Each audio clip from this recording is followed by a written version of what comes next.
नमस्कार, मैं राजेंद्र बंसल वास्तु सलाहकार आज आपको ईस्ट फेसिंग बर्तनों की दुकान के बारे में जानकारी देना चाहूँगा। मैं आप लोगों के लिए हमेशा ही अच्छी से अच्छी और अलग अलग टॉपिक पर वीडियो बनाता रहता हूँ। आप सभी अपना कीमती समय निकालकर मेरी वीडियो देखते हैं। आप सभी का मैं तहे दिल से धन्यवाद करता हूँ।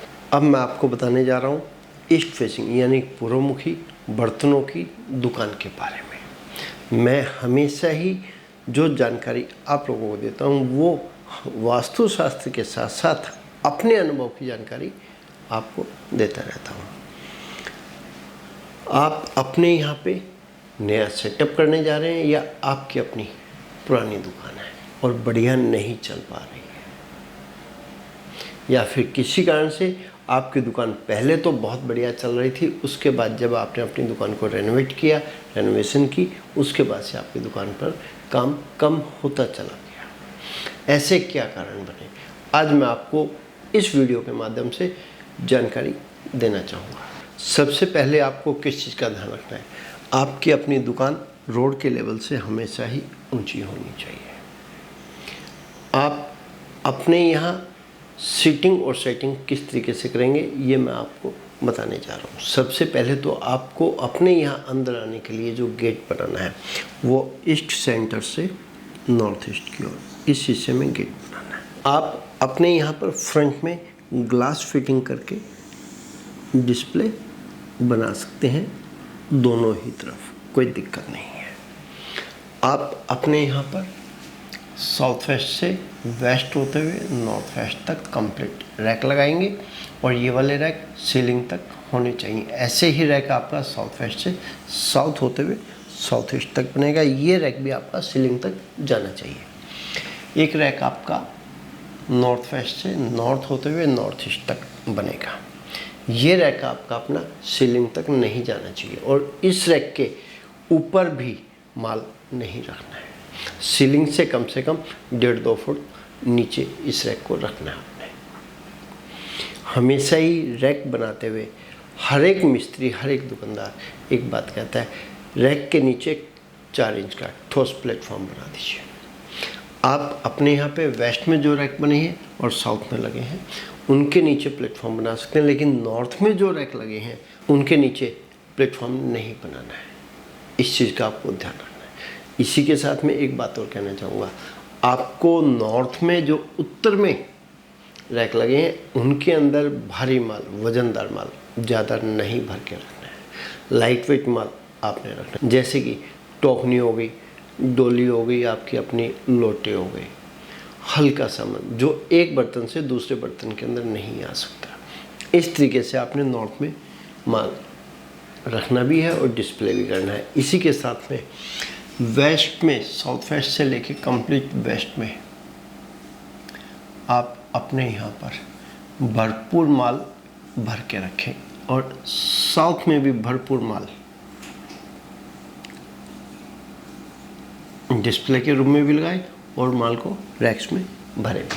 हाँ, फ्रंट में आपके यहाँ कंप्लीट डिस्प्ले आएगी।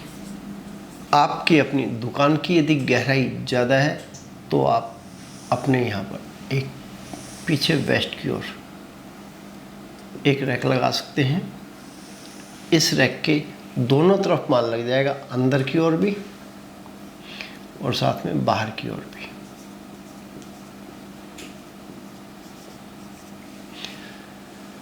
यहाँ पर आपका अपना, आप अपनी गद्दी बना सकते हैं बैठने के लिए, और काउंटर आप लगाना चाहते हैं तो काउंटर भी आप अपना लगा सकते हैं।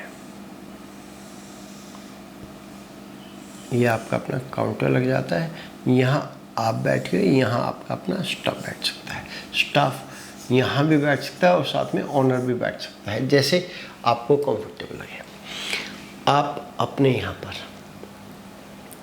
किन किन बातों का ध्यान स्पेशल में रखें, जो आप, क्योंकि आपकी अपनी बर्तन की दुकान है, क्रॉकरी की दुकान है, चाहे आपके यहाँ प्लास्टिक के बर्तन हैं, चाहे आपके यहाँ स्टील के हैं या पीतल के हैं या एल्युमिनियम के हैं, चाहे आपके यहाँ कॉपर के ही क्यों ना हो, कांच के, ग्लास के भी बर्तन बहुत सारे आते हैं, बहुत सारी आइटम्स आती हैं, क्रॉकरी की आइटम आती हैं, वो सभी आप अपने यहाँ पे अपनी आवश्यकता अनुसार लगा सकते हैं। लेकिन आपको सिर्फ एक चीज़ का ध्यान रखना है, ज़्यादा माल और वज़नदार माल आपने नॉर्थ में, उत्तर में नहीं लगाना है।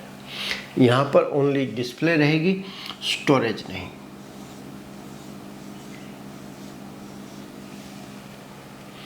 आप अपने यहाँ पे कारपेट बिछाना चाहते हैं, कहाँ पर? ये पीछे वेस्ट जोन में आप इस एरिया में ग्रे कलर का कारपेट बिछा सकते हैं, बिल्कुल भी कहीं से कहीं तक कोई दिक्कत नहीं है। हाँ, आप साउथ में यदि कारपेट बिछाते हैं तो वो रेड कलर का आना चाहिए। इस एरिया में आपके यहाँ जब भी माल आता है, वजन में कम माल नहीं आता, कंप्लीट पूरी गाड़ी भर के आती है। आप अपने यहाँ पे फर्श के ऊपर भी माल रखना चाहते हैं तो रख सकते हैं। कहाँ पर? साउथ वेस्ट से वेस्ट होते हुए नॉर्थ वेस्ट तक, ऐसे ही साउथ वेस्ट से कंप्लीट साउथ तक, यहाँ भी माल रखने में कोई दिक्कत नहीं है। आपने कभी भी फर्श के ऊपर नॉर्थ ईस्ट में इस हिस्से में माल नहीं लगाना है। आपके यहाँ जो कस्टमर आएगा, कस्टमर आने के बाद काउंटर पर यहाँ आप कस्टमर को सीटिंग देते हैं, बहुत अच्छी बात है, वरना वो कस्टमर भी आपका अपना आपके अपनी गद्दी के सामने ही इस एरिया में फर्श के ऊपर ही जो आपने कारपेट बिछा रखा है या आपने गद्दी लगा रखी है, गद्दा लगा रखा है, उसके ऊपर बैठ जाता है। जैसे ही उसको सामान की रिक्वायरमेंट होती है वैसे ही सामान वो ले लेता है।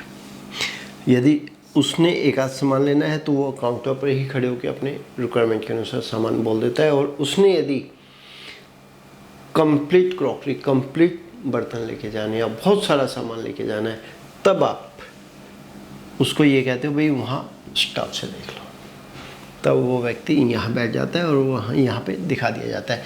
आपके यहाँ बर्तन का काम है, बर्तन को हमेशा ही तोल के हिसाब से लिया भी जाता है और दिया भी जाता है। आप अपने यहाँ पे स्केल, कांटा, तराजू यहाँ लगा सकते हैं, यहाँ लगा सकते हैं, और आप अपने यहाँ भी लगा सकते हैं, कोई दिक्कत नहीं है। इसी के साथ में आपने अपने यहाँ पे मंदिर कहाँ लगाना है? मंदिर आपको साउथ ईस्ट में ईस्ट वॉल पर ही लगाना है। यहाँ आपका मंदिर आना चाहिए। इलेक्ट्रिसिटी, बिजली का मीटर भी यहीं होना चाहिए और साथ में इन्वर्टर भी यहीं होना चाहिए। पीने का पानी आपका अपना नॉर्थ ईस्ट कॉर्नर से नॉर्थ तक इस हिस्से में आपका पीने का पानी जहाँ आपको कंफर्टेबल लगेगा वहीं आ जाए। आपने नॉर्थ ईस्ट का ये 5-7 फुट का हिस्सा बिल्कुल खाली रखना है, यहाँ कोई रैक भी नहीं लगाना है। इस एरिया को एम्प्टी रखिए आप प्लीज। आपका अपना काम, आपका अपना कारोबार बढ़िया चलेगा, उसके लिए आप एक काम और कर सकते हैं। आप जब अपनी दुकान को तैयार करते हैं या रेनोवेट करते हैं, फर्श की स्लोप, ढलान किधर की ओर होनी चाहिए? वेस्ट से नॉर्थ ईस्ट की ओर, साउथ वेस्ट से नॉर्थ ईस्ट की ओर, ऐसे ही साउथ से नॉर्थ ईस्ट की ओर, इधर की ओर फर्श की ढलान आप कर लेते हैं तो मेरा अपना ये मानना है आपका अपना काम बहुत बढ़िया चलेगा। जब किसी भी दुकान में ईस्ट फेसिंग में, पूर्वमुखी में फर्श की ढलान वेस्ट से ईस्ट की ओर, नॉर्थ ईस्ट की ओर आ जाती है तो मेरा अपना ये मानना है उस दुकान के अंदर काम, वर्क चाहे किसी भी चीज़ का हो, उस व्यक्ति के सारे नए और पुराने सारे कर्ज उतरते चले जाते हैं। समय तो थोड़ा सा लगता है लेकिन उस व्यक्ति को पता नहीं लगता कि कर्ज मेरा कैसे उतरता चला गया। वहाँ पर भरपूर कस्टमर आता है और जो कस्टमर आता है माल लेके जाता है। जिस दुकान में फर्श की ढलान यानी कि वेस्ट नॉर्थ वेस्ट से साउथ ईस्ट की ओर हो गई, वहाँ कस्टमर आता तो है लेकिन सामान लेके नहीं जाता है। कम से कम व्यक्ति सामान लेके जाते हैं।